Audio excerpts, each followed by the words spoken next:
मित्रों, जय श्री राम, राम राम। आज मैं अपने सभी फेसबुक मित्रों से निवेदन कर रहा हूं और आशा करता हूं कि मैं जो वीडियो डाल रहा हूं इसको अगर आप लोगों को पसंद आए तो ज़्यादा से ज़्यादा शेयर करें और लाइक करें। मैं एक माँ की दर्द भरी दास्तान सुनाने जा रहा हूं। आप लोगों को अच्छी लगे तो अवश्य शेयर करें। एक गांव में पति पत्नी रहते थे और उनकी शादी को काफ़ी दिन हो गए, लेकिन कोई संतान नहीं हो रही थी। अतः उन्होंने संतान प्राप्ति के लिए जो है ये देवी देवताओं का पूजन किया, तो भगवान ने खुश होकर उनको एक पुत्र रत्न की प्राप्ति होती है। जब पुत्र पैदा होता है तो अस्पताल में डॉक्टर कहते हैं कि आपके पुत्र तो हुआ है परंतु उसके एक आँख नहीं है। जब माँ ये सुनती है कि मेरे बेटे के एक आँख नहीं है तो उसे बहुत दुख होता है, तकलीफ़ होती है। अतः वो डॉक्टरों से निवेदन करती है कि कृपया आप जो है मेरी एक आँख मेरे पुत्र को लगा दो। मेरे जीवन का क्या है, और मेरे पुत्र को तो अभी बहुत कुछ करना है, बहुत बड़ा आदमी बनना है। तो डॉक्टर उस गुड़िया की बातों से सहमत होकर उसकी आँख का ऑपरेशन कर माँ की आँख को बेटे को प्रत्यारोपण कर दिया जाता है। समय गुजरता जाता है और बच्चा धीरे धीरे बड़ा होता जाता है। जब बच्चा बड़ा हो जाता है तो स्कूल में उसका एडमिशन करा दिया जाता है और उसके पिता उसको स्कूल छोड़ने जाते हैं।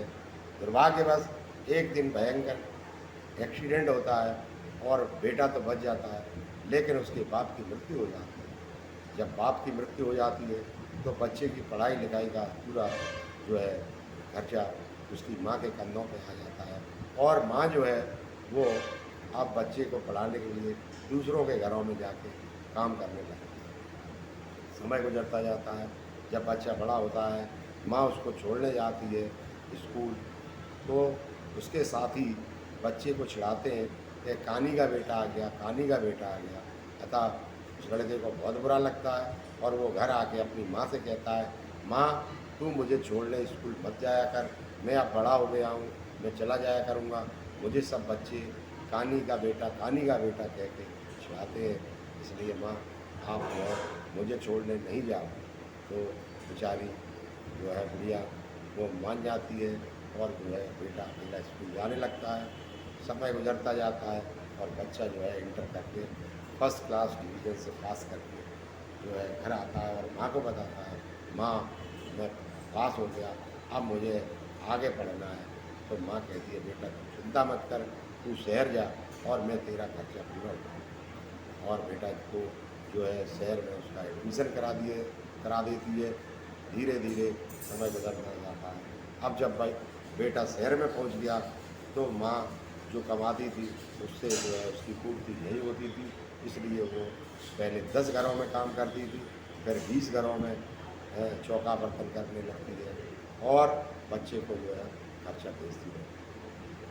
बहुत दिन हो जाते हैं। उसके बाद एक दिन एक खत मिलता है उस बुढ़िया को, उसमें लिखा होता है कि माँ मैं डॉक्टर बन गया हूँ और मैं अति शीघ्र आपके पास आऊँगा। और माँ इधर इंतज़ार करती रहती है कि बेटा कब आएगा, और उससे डॉक्टर की खुशी में पूरे गांव में मिठाइयाँ बंटवाती है और कहती है कि अब मैं जो है सुख और चैन से रहूँगी, मेरा बेटा बड़ा आदमी बन गया है, डॉक्टर बन गया। किंतु दोस्तों समय गुजरता जाता है और वो बेटा नहीं आता। कुछ दिनों के बाद फिर उस गुड़िया को एक पत्र मिलता है और उसमें लिखा होता है कि माँ मैंने शादी कर ली है और आपकी बहू बहुत बड़े ख़ानदान से है और वो भी डॉक्टर है, और अब हम दोनों पति पत्नी जो है एक ही हॉस्पिटल में नौकरी करते हैं, इसलिए हम अब नहीं आ पाते। तो माँ को बड़ी तकलीफ़ होती है। माँ सोचती है इस बेटे को मैंने इतना पढ़ाया लिखाया और इतनी मेहनत की, आज वो मुझे बहू को भी नहीं मिलने दे रहा है। समय गुजरता जाता है दोस्तों, और उस बेटे के एक पुत्र था। फिर वो अपनी माँ को खत लिखता है कि माँ, आपके पोता हुआ है। अब माँ का जो है ममता जवाब देने लगती, उसका धीरज काम करना बंद कर देता है और उसको तमन्ना होती है कि मैं अपने पोते का मुँह देखूँ। इसलिए वो गांव से शहर आ जाती है और अपने लड़के के घर पे आती है। तो जब घर में जाने लगती है तो उसके जो दरबान थे वो उसको रोकते हैं और कहते हैं, है बुढ़िया, तू अंदर नहीं जा सकती है। तो वो कहती है, ये डॉक्टर मेरा बेटा है और डॉक्टर भी मेरी बहू है। मैं अपने पोते को देखने आई हूँ, मैं पोता देख के चली जाऊँगी, कृपया मुझे अंदर जाने दो। तो दरबान को दया आ जाती है और उसको वो अंदर जाने देती है। जब अंदर जाती है तो बुढ़िया देखती है पाले में एक बेटा लेटा हुआ है, वो उसको उठाती है और चूमने लगती है। तब तक उसकी बहू आ जाती है और बहू आके उस बुढ़िया से उस लड़के को छीन लेती है। कहती है, हे चोर बुढ़िया, तू मेरे बेटे को चुराने आई है? तो कहती है, नहीं, मैं चोर नहीं हूँ बेटा, मैं तेरी सास हूँ, मेरे बेटे से पूछ ले, और ये मेरा पोता है। तब तक उसका बेटा भी अंदर से आता है। तो वो आके देखता है कि ये उसकी बहू उस बुढ़िया पे चिल्ला रही है। लड़का जो है कहता है, भैया तू कौन है? मैं तुझे नहीं जानता, तू मेरी माँ हो नहीं सकती, मेरी माँ तो बहुत पहले मुझे छोड़ के चली गई। माँ, मेरे माँ बाप दोनों मुझे बचपन में ही छोड़ के चले गए। माँ को बहुत बुरा लगता है और माँ बोलती है, ठीक है बेटा, जब तू नहीं पहचानने से इनकार कर दिया तो मैं अब यहाँ कभी क्या करूँ। और वो बाहर आती है और उस दरबान से कहती है, बेटा, बेटे ने तो मुझे पहचानने से इनकार कर दिया, क्या तू मुझे एक गिलास पानी पिला सकता है? और वो उसको अपने घर में ले जाता है, बैठाता है। फिर बुढ़िया उससे कहती है कि ये बेटा, मेरा एक खत लिख दो। तो वो लड़का उस माँ के कहे अनुसार एक खत लिखता है और खत लिखने के बाद वो उस बुढ़िया को पकड़ा के और वो पानी लेने चला जाता है। जब पानी लेके वापस आता है तब तक देखता है कि वो बुढ़िया पंखे से लटक कर अपनी जान दे चुकी है। अब वो दौड़ा दौड़ा मालिक के पास आता है और कहता है, मालिक, वो जो अभी बूढ़ी आई थी वो आपको अपना बेटा बता रही थी और उसने आत्महत्या कर ली है, कमरे से पंखे से लटक के उसने आत्महत्या की। वो लड़का दौड़ा दौड़ा जाते देखते हैं कि वो माँ को पंखे से झूल रही है, लेकिन उसके हाथ में एक पर्ची देखती है। तो बहू उस पर्ची को निकाल लेती है और उसको पढ़ने लगती है।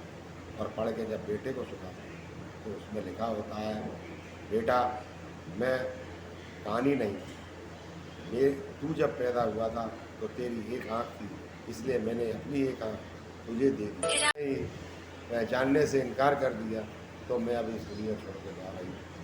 अब जो है मेरा तू ही सहारा था, अब जब तू ही नहीं सहारा रहा तो मैं अब जी कर ही क्या रहा। और जो मैं कुरूप हो गई हूँ, काली हो गई हूँ, ये भी नहीं थी, मैं बहुत गोरी और सुंदर थी, किंतु तेरी पढ़ाई के खर्चे के लिए मैंने दिनों रात मेहनत की, दूसरे के घरों में चौका बर्तन किया, इसलिए मैं काली हो गई।